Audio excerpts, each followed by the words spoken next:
negative 2. Bagal. May namin na lang. Sagot.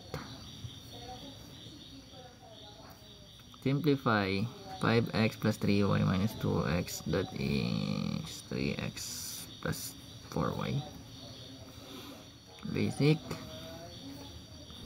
Nakita nyo ba?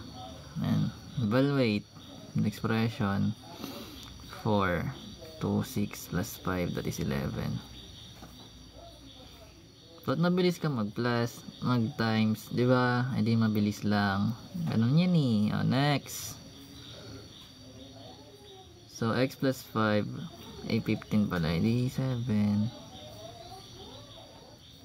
Next. Y, 3y minus 4 sa 15, magiging 5. Ang dali naman. Product, ang hirap, negative 40.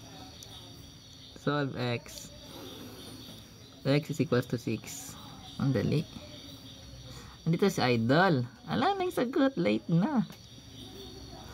Next, unahan nyo ako dapat. So, negative magiging 4. Ang dali ng given. Expand. Expression. So, 8a plus 12b. Ang dali. Solve x. Ang z. Edi 4 times na 12. Ang basic. Hindi man lang pinagpawisan. Basic na. Ano na yung warm up.